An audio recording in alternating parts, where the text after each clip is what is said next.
NCERT solutions discuss कर रहे थे सेकंड चैप्टर के। Now we have question number 9। Question number 9 में क्या बोला है, a photon of wavelength 4 × 10⁻⁻7 metre strikes on metal surface, work function of the metal being 2.13। अब ये EV क्या है, EV means EV होता है electron volt. Electron volt 1 joule को इलेक्ट्रॉन वोल्ट में 1 जूल में कितने इलेक्ट्रॉन वोल्ट होते हैं, 1 upon charge on electron. Charge on electron कितना होता है, 1.6 × 10⁻⁻19। ये होता है फॉर्मूला 1 जूल को इलेक्ट्रॉन वोल्ट में कन्वर्ट करने का। तो हमें वर्क फंक्शन जो है मेटल का वो भी इलेक्ट्रॉन वोल्ट में गिवन है। फिर हमारे को क्या क्या कैलकुलेट करना है, एनर्जी ऑफ फोटोन। अब ये ब्रैकेट में ईवी जो लिखा है इसका मतलब है हमारे से पूछ रहा है क्वेश्चन में कि energy of photon in electron volts. Second part में काइनेटिक एनर्जी, थर्ड में वेलोसिटी ऑफ फोटो इलेक्ट्रॉन। और नीचे 1 इलेक्ट्रॉन वोल्ट की ब्रैकेट में क्वेश्चन में ब्रैकेट में वैल्यू भी दी हुई है 1 इलेक्ट्रॉन वोल्ट की। तो फर्स्ट पार्ट देखते हैं, एनर्जी ऑफ फोटोन निकालनी है, फोटोन की वेवलेंथ पता है तो प्लैंक्स इक्वेशन लगा देंगे, E = h new, h c/λ, new की जगह c/λ। लैम्डा क्या है, लैम्डा क्या है, वेवलेंथ 4 × 10⁻⁻7 मीटर। तो एनर्जी क्या हो गई, h c/λ 6.626 10⁻⁻34 3 × 10⁸ अपॉन 4 × 10⁻⁻7। ये किस में आएगी एनर्जी, जूल्स में। कितनी आएगी,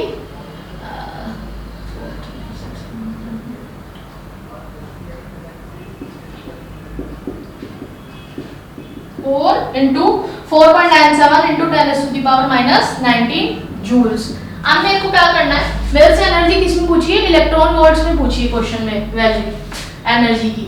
तो क्या करेंगे, इसको चार्ज ऑन 1 इलेक्ट्रॉन से डिवाइड कर देंगे। कितना होता है, 1.6 × 10⁻⁻19। तो आंसर कितना आ गया,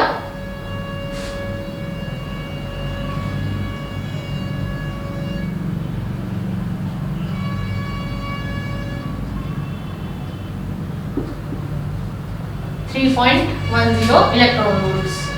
सेकंड पार्ट में मेरे से क्या पूछा है, kinetic energy of the emission. Kinetic energy का फॉर्मूला क्या होता है, आइंस्टीन्स फोटोइलेक्ट्रिक इक्वेशन लगाएंगे। क्या थी, काइनेटिक एनर्जी = h न्यू -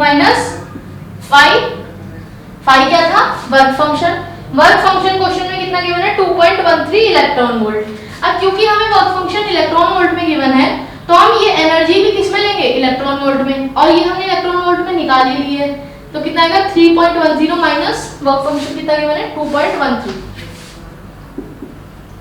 तो काइनेटिक एनर्जी कितनी आ गई, 0.97 इलेक्ट्रॉन वोल्ट्स। उसके बाद थर्ड पार्ट में क्या पूछा है,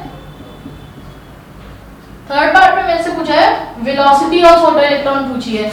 अब काइनेटिक एनर्जी का फॉर्मूला क्या होता है, 12m v², velocity of photo electron. अब इलेक्ट्रॉन का हमारा यानी कि मास किसका लेंगे, इलेक्ट्रॉन का कितना होता है, 9.11 × 10⁻⁻31 kg।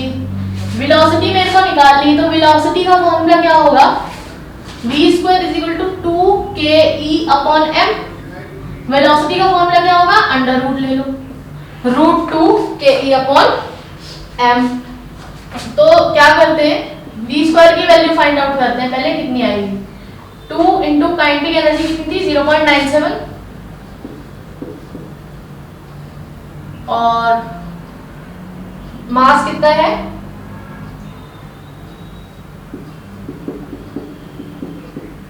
10⁻⁻31, ठीक है, 0.97।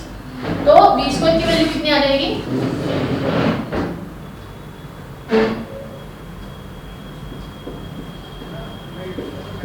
34.1 × 10⁻10। v की वैल्यू निकालनी है, √ लेंगे इसका, 34.1 × 10⁻10 का। तो 10⁻10 का √ तो हो गया 10⁻5, और 34 का √ आना चाहिए, 5 × 25, 6 × 6 = 36। तो 5.7 समथिंग आना चाहिए, कितना आ रहा है, 5.84। 2.5, ये किसमें आएगी वेलोसिटी? मीटर पर सेकंड। तो this is our answer. Next question देखते हैं, क्वेश्चन नंबर 10। क्वेश्चन नंबर 10 में क्या पूछा है? Electromagnetic radiation of wavelength this is just sufficient to ionise the sodium atom. अब जस्ट सफिशिएंट का क्या मतलब है कि फोटोन जैसे ही हिट करा मेटल सरफेस पे तो इलेक्ट्रॉन इजेक्ट तो कर पाया हो, बट उस इलेक्ट्रॉन में कोई भी काइनेटिक एनर्जी नहीं मतलब मिली इलेक्ट्रॉन को। क्यों?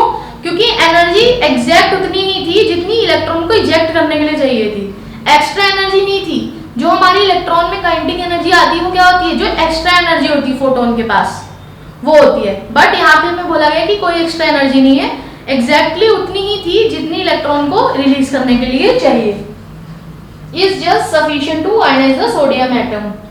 Calculate the ionisation energy of sodium in kilojoule per mole लिखा है। पर मोल, पर मोल मतलब एक मोल के लिए निकालनी है हमें। एक मोल यानी Na एटम्स, 1 मोल का मतलब है Na। तो एनर्जी का फॉर्मूला क्या बताया था? प्लैंक्स इक्वेशन लगाएंगे तो E equal to h nu, but मेरे को किलोजूल पर मोल में निकालनी है, यानी कि एक मोल के लिए निकालनी है। तो क्या हो जाएगा? NH new. N यहाँ पे कितना होगा? Na के बराबर इंटू एच न्यू। न्यू को कैसे लिख सकते हैं? फ्रीक्वेंसी को Na इंटू एच इंटू सी अपॉन लैम्डा। और लैम्डा यानी कि मेरी वेवलेंथ कितनी है? 242 नैनोमीटर। इसको मीटर्स में कन्वर्ट कर लेंगे, 242 इंटू 10⁻⁻9 मीटर। तो एनर्जी कितनी आ गई? अब ये जो एनर्जी आएगी ये आयनाइजेशन एनर्जी की इक्वल ही होगी। आयनाइजेशन एनर्जी क्या होती है? वो एनर्जी जो इलेक्ट्रॉन को इजेक्ट करने के लिए रिक्वायर्ड होती है। तो ये एनर्जी इसमें लिखा है कि it is just sufficient to eject the electron, यानी कि ये जो एनर्जी आएगी ये हमारी आयनाइजेशन एनर्जी की होगी।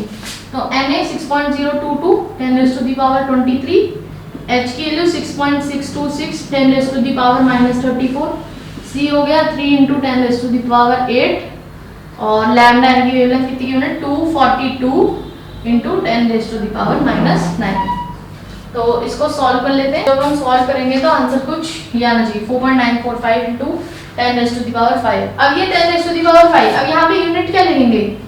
जूल पर मोल, कि ये जूल्स में आई हमारी एनर्जी और एक मोल के लिए निकाली है हमने। हमें किसमें पूछी क्वेश्चन में वैल्यू?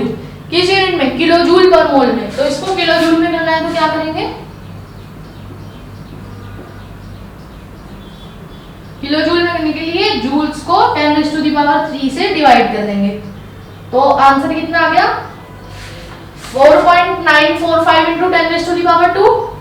उसको सिंप्लीफाई करके लिखेंगे तो 494.5 किलो जूल पर मोल। ये आ गया आंसर, 494.5 किलो जूल पर मोल। नेक्स्ट क्वेश्चन देखते हैं, क्वेश्चन नंबर 11। क्वेश्चन नंबर 11 में क्या बोला है? अ 25 watt bulb emits monochromatic yellow light of wavelength 0.57 micrometer. Micrometer means 1 micrometer is equal to 10⁻⁻6 meters. Calculate the rate of emission of quanta per second. यानी कि मेरे को ये बताना है, रेट पूछा है। रेट यानी कि मेरे को बताना है कि एक सेकंड में कितने इलेक्ट्रॉन्स या कितने क्वांटा जो इलेक्ट्रॉन्स हैं वो एमिट हो रहे होंगे। इलेक्ट्रॉन या फोटोन्स कितने एमिट हो रहे होंगे एक सेकंड में बताना है। तो क्या क्या गिवन है पहले लिख लेते हैं। बल्ब की पावर गिवन है। बल्ब की पावर यानी कि हम क्या लिख सकते हैं? पावर से मतलब energy used per unit time, यानी कि 25 जूल पर सेकंड। इसका मतलब क्या है? पावर दी हुई है 25 वॉट, यानी 25 जूल एनर्जी यूज हो रही होगी एक सेकंड में। उसके बाद क्या गिवन है हमें? वेवलेंथ गिवन है कितनी? 0.57 माइक्रोमीटर। अब इस चैप्टर में जितने भी न्यूमेरिकल्स हैं उसमें क्या इंपॉर्टेंट है कि पहले हम फॉर्मूला लिखें, क्या हम अप्लाई कर रहे हैं। सबसे पहले हमें सारी गिवन चीजें लिखनी है जो जो क्वेश्चन में गिवन है। सेकंड स्टेप क्या करना है? फॉर्मूला लिखना है जो भी हम क्वेश्चन में यूज कर रहे हैं, अप्लाई कर रहे हैं जो भी। तो वेवलेंथ आ गई। मेरे को क्या बतानी थी? Rate of emission of quanta पर सेकंड बतानी है। तो उसके लिए क्या करना पड़ेगा, पहले एनर्जी कैलकुलेट करनी पड़ेगी। एनर्जी कैसे करेंगे, E = h न्यू, न्यू को किससे रिप्लेस कर देंगे, c by लैम्डा से। तो एनर्जी कितनी आ गई, 6.626 10⁻⁻34 3 × 10⁸ अपॉन वेवलेंथ 0.5 माइक्रोमीटर से मीटर में कन्वर्ट करेंगे, यानी कि × 10⁻⁻6 ठीक है। यानी कि ये मेरी आ गई एनर्जी एक फोटोन की। अब मेरे को क्या पता है कि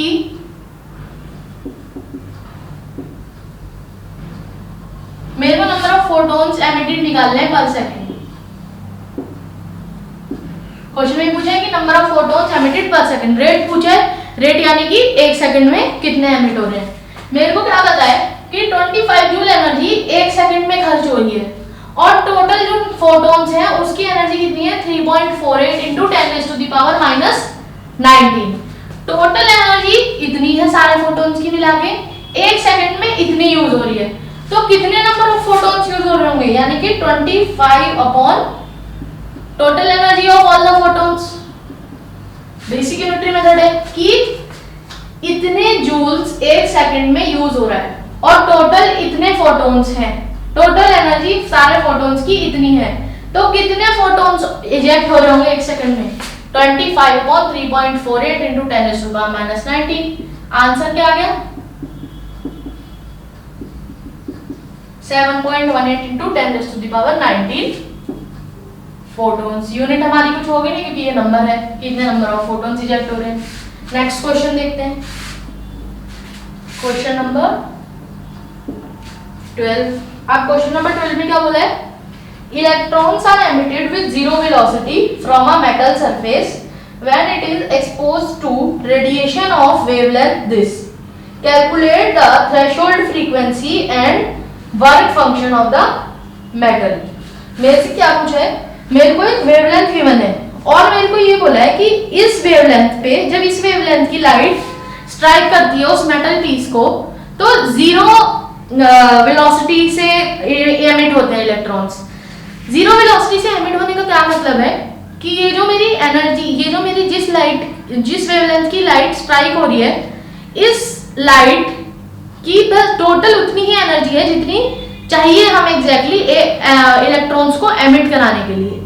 यानी कि ये जो मेरी लाइट है इसकी जो भी कैरेक्टरिस्टिक्स हैं वो मेरी थ्रेशोल्ड के बराबर ही होनी चाहिए, क्योंकि मेरे पास उतनी थ्रेशोल्ड जितनी एनर्जी ही आ रही है, तभी तो मेरे इलेक्ट्रॉन की जीरो वेलोसिटी है। अगर इसकी थ्रेशोल्ड से ज्यादा होती तो इलेक्ट्रॉन्स भी किसी वेलोसिटी से इजेक्ट होते। सही बात है। क्वेश्चन में गिवन है कि जीरो वेलोसिटी से एमिट हो रहे इलेक्ट्रॉन्स, यानी कि इसकी जो भी एनर्जी, वेवलेंथ, फ्रीक्वेंसी जो भी है वो थ्रेशोल्ड के इक्वल ही होगी। हमें क्या गिवन है क्वेश्चन में, वेवलेंथ गिवन है 6800 एंगस्ट्रॉम। हमें क्या निकालना है, threshold frequency ν0 and work function W0 of the metal. अब मैंने क्या बोला कि जो ये जो लाइट स्ट्राइक कर रही है इसकी सारी वेवलेंथ, जो भी प्रॉपर्टीज है, वेवलेंथ, एनर्जी, फ्रीक्वेंसी, ये सब थ्रेशोल्ड के बराबर ही होंगी। तो इसको क्या हम थ्रेशोल्ड फ्रीक्वेंसी, थ्रेशोल्ड वेवलेंथ भी बोल सकते हैं, थ्रेशोल्ड वेवलेंथ, थ्रेशोल्ड वेवलेंथ हम इसको बोल सकते हैं। तो मेरे को क्या निकालना है, थ्रेशोल्ड फ्रीक्वेंसी। फॉर्मूला क्या होता है, ν = c by लैम्डा। निकाल देते हैं 3 × 10⁸ अपॉन, इसको एंगस्ट्रॉम को कन्वर्ट करके मीटर में रखेंगे, 6800 × 10⁻⁻10। तो आंसर क्या आ गया, 4.14 10⁻14 और यूनिट सेकंड की पावर -1, ये है 10⁻14। फिर क्या निकालना है, work function W0। Work function क्या होता है मेरा, इनडायरेक्टली एनर्जी होती है। क्या बताया था मैंने कि अगर हम hν0 लिख रहे हैं, hν0 means work function. Work function मेरे को निकालना है यहाँ पे, तो वर्क फंक्शन कैसे निकालेंगे, hν0 से, ν0 यानी कि थ्रेशोल्ड फ्रीक्वेंसी पता लगी कितनी, ये मल्टीप्लाई कर देते हैं 6.626 10⁻⁻34 4.14 10⁻14। आंसर कितना आ जाएगा,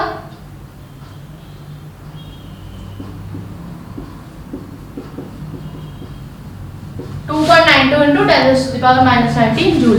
अब ये सारी जो भी कैलकुलेशंस हम सारे क्वेश्चंस में कर रहे हैं, ये आपको वीडियो पॉज कर कर अपने आप करनी है और क्रॉस चेक करने की वैल्यू जितनी मेरी आ रही है उतनी आपकी आ रही है या नहीं, क्रॉस चेक करनी है आपको, सारी वैल्यूज खुद से सॉल्व करनी। तो ये आगे हमारी वर्क फंक्शन और ये आगे हमारी थ्रेशोल्ड फ्रीक्वेंसी। नेक्स्ट क्वेश्चन की तरफ चलते हैं। Next question, question number 13। Question number 13 में क्या बोला है? What is the wavelength of light emitted when the electron in a hydrogen atom undergoes transition from an energy level with n is equal to 4 to n is equal to 2। अब देखिए transition वाले case में जब transition हो रही थी तो हमारे पास एक फॉर्मूला था वेव नंबर निकालने का। वो क्या था? R into R H into 1 upon ni square minus 1 upon nf square. यही फॉर्मूला था हमारा जो हमें मिला था जब हमने हाइड्रोजन स्पेक्ट्रा स्टडी करा था, तब भी देखा था, और ये हमें फॉर्मूला फाइनली बोर ने भी बताया था, इसकी डेरिवेशन करके बताई थी हमने भी लेक्चर में, अपने डेरिवेशन देखी थी। तो हमारे से अब वेवलेंथ ही पूछी है कि what is the wavelength of light emitted. तो ये मेरे पास वेव नंबर का फॉर्मूला है। वेवलेंथ क्या होती है? 1 अपॉन वेव नंबर क्या होता है? 1 अपॉन वेवलेंथ। तो बस इस फॉर्मूले में पुट करना है। ni मतलब इनिशियली जॉन से ऑर्बिट में है, फाइनल मतलब फाइनली जिस एनर्जी लेवल पे जा रहा है। निकाल लेते हैं 1 अपॉन लैम्डा की क्या वैल्यू होगी? RH राइडर का कांस्टेंट था 109677। इसकी यूनिट क्या थी? मीटर की पावर -1। यूनिट्स हम यहाँ पे भी नहीं लिखेंगे, लास्ट में लिखते हैं। 1 अपॉन, अब ni मतलब ये फॉर्मूला फॉर्मूला थोड़ा सा गलत लिख दिया, सॉरी इसके लिए। फॉर्मूला था nf square minus ni square, final minus initial. तो nf स्क्वायर फाइनल किस में गया है? 2 में, 2 का स्क्वायर माइनस इनिशियली पहले किस पे था? 4 में, 4 का स्क्वायर। और ये 10, ये यूनिट हमने भी मीटर इनवर्स बोली थी। मीटर इनवर्स किसकी होती है? इसकी मीटर इनवर्स होती है 1096.77 की। अगर मैंने यहाँ पे लिखा 109677, इसकी यूनिट क्या होगी? Centimetre inverse. थोड़ा सा कंफ्यूजन था, सॉरी फॉर दैट। तो अब क्वेश्चन सॉल्व कर लेते हैं इसको। 109677 ये हो गई फाइनल माइनस इनिशियल का स्क्वायर, 1/4 माइनस 1/16। तो ये ब्रैकेट को इधर सॉल्व कर लेते हैं। 16 4 माइनस 1 3/16 ब्रैकेट सॉल्व कर लिया हमने अलग से। तो आंसर क्या आएगा? 2056.4 सेंटीमीटर इनवर्स। मेरे को क्या निकालना था? वेवलेंथ। वेवलेंथ क्या हो जाएगी? इसका रेसिप्रोकल 2056.4। इसको इसका जब हम रेसिप्रोकल लेंगे तो इसका रेसिप्रोकल कितना आएगा? 486 इंटू 10⁻⁻7 सेंटीमीटर। ठीक है, या हम इसको और कैसे लिख सकते हैं? मीटर में लिखना चाहे तो 486 इंटू 10⁻⁻9 मीटर। अब -9 किसके लिए यूज करते हैं? नैनोमीटर के लिए। 486 नैनोमीटर भी लिख सकते हैं। ये 3 फॉर्म्स हैं जिसमें हम आंसर कर सकते हैं, 3 यूनिट्स। 14 में क्या बोला है? How much energy is required to ionize a hydrogen atom if the electron occupies n is equal to 5th orbit? 5th orbit के लिए एनर्जी पूछी है। 5th ऑर्बिट की फॉर्मूला क्या था? En is equal to -2.18 into 10⁻⁻, क्या था? 18 into upon n square. और ये एनर्जी किस में आ रही थी? जूल पर एटम में। मेरे से क्या पूछा है? How much energy is required to ionise. Ionisation के लिए पूछी है एनर्जी, यानी कि आयनाइज कब होगा? जब n is equal to 5 से n is equal to infinite पे ट्रांजिशन हो रही होगी, आयनाइज हो रही है, यानी कि इलेक्ट्रॉन निकल रहा है, फ्री हो रहा है। तो फ्री कब होता है? जब n is equal to infinite पे जाता है। तो एनर्जी डिफरेंस क्या हो गया? E2 माइनस E1, वो किसके बराबर होगा? -2.18 इंटू 10⁻⁻18, या इस माइनस साइन को हम अंदर ले लेते हैं। ये हम बिल्कुल उस वाले फॉर्मूले से चल रहे हैं जो हमने डेरिवेशन में देखा था, जो हमने ये वाला फॉर्मूला पढ़ा था RH 1/nf² - 1/ni², इसकी डेरिवेशन हमने यही ऐसे ही स्टार्ट की थी, तो हम वही फॉर्मूला यूज कर रहे हैं यहाँ पे। क्यों? क्योंकि हमें एनर्जी बतानी है, आयनाइजेशन एनर्जी निकालनी है, इसलिए फॉर्मूला यूज कर रहे हैं। तो ये क्या हो जाएगा 1/5² - 1/∞। तो फॉर्मूला क्या होगा 2.18 × 10⁻⁻19 × 1/25, क्योंकि 1/∞ तो 0 होता है। इसको सॉल्व करेंगे तो आंसर कितना आएगा 8.72 × 10⁻⁻20 जूल्स। ये आ गई मेरी डिफरेंस इन एनर्जी। अब क्या पूछा है, ये आ गया मेरा आंसर फर्स्ट पार्ट का कि n = 5 से जब आयनाइजेशन होगी तो एनर्जी इतनी चाहिए, आयनाइजेशन एनर्जी। सेकंड पार्ट में मेरे से क्या पूछा है, compare your answer with the ionisation energy of hydrogen atom, energy required to remove the electron from n = 1 orbit. यानी कि अभी तो हम n = 5 से कर रहे थे तो एनर्जी इतनी आएगी। अब उन्होंने बोला है कि अगर मैं n = 1 से करूं आयनाइज तो एनर्जी में क्या डिफरेंस आएगा, निकाल लेते हैं। E2 - E1 and that should be equal to 2.18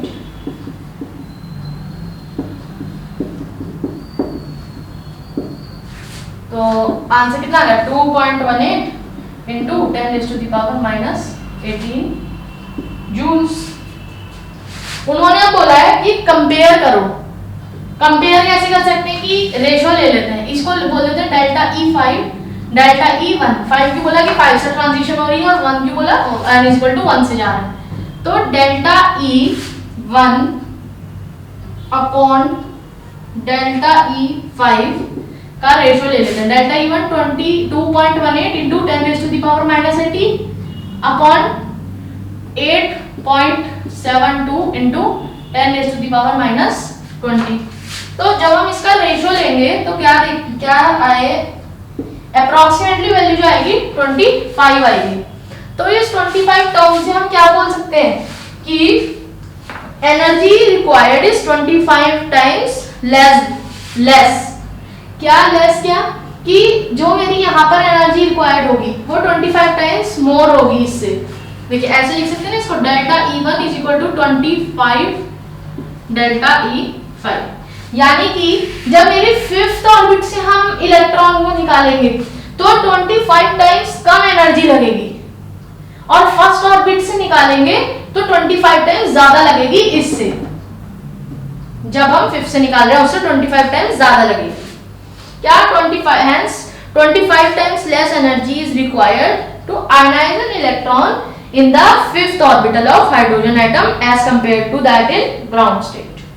कि अगर हम फिफ्थ ऑर्बिटल से निकालते हैं तो 25 टाइम्स लेस एनर्जी चाहिए, किसके कंपैरिजन में, जब हम ग्राउंड स्टेट यानी कि n = 1 से निकालते हैं।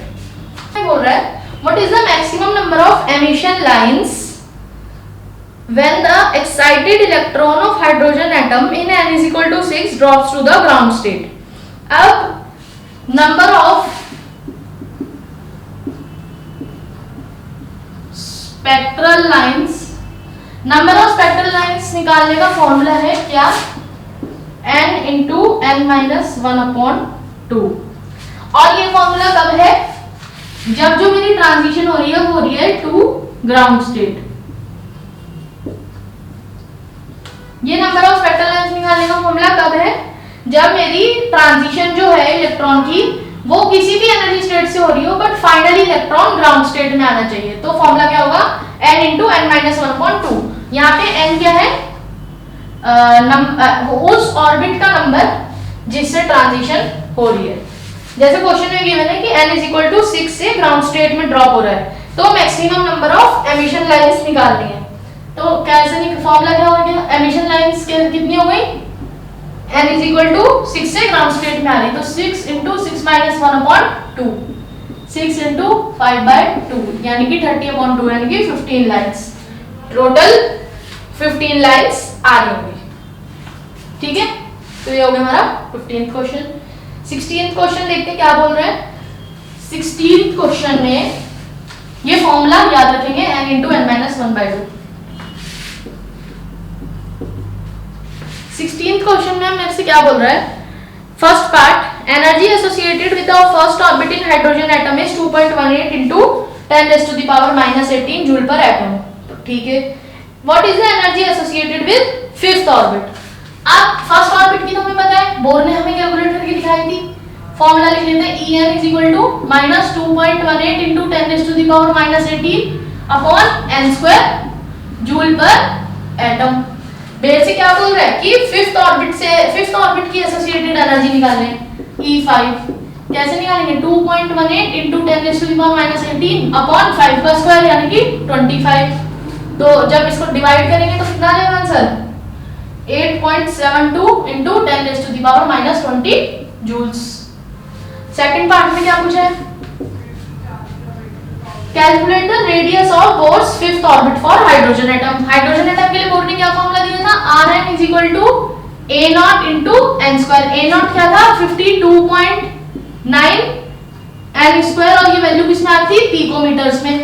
मेरे को फिफ्थ ऑर्बिट का रेडियस निकालना है यानी कि 52.9 into 25 पिकोमीटर।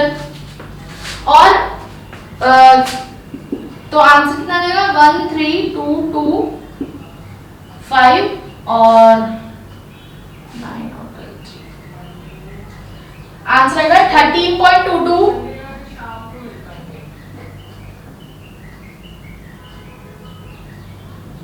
1322.5 पिकोमीटर। अब एंगस्ट्रॉम में निकालना आंसर, तो एंगस्ट्रॉम में कैसे निकाल सकते हैं, देखिए एंगस्ट्रॉम और पिकोमीटर का रिलेशन कैसे स्टडी कर सकते हैं कि 1 एंगस्ट्रॉम 10⁻10 मीटर होते हैं 1 एंगस्ट्रॉम में, 1 पिकोमीटर में 10⁻12 मीटर्स होते हैं, यानी कि 1 पिकोमीटर में कितने एंगस्ट्रॉम्स होंगे,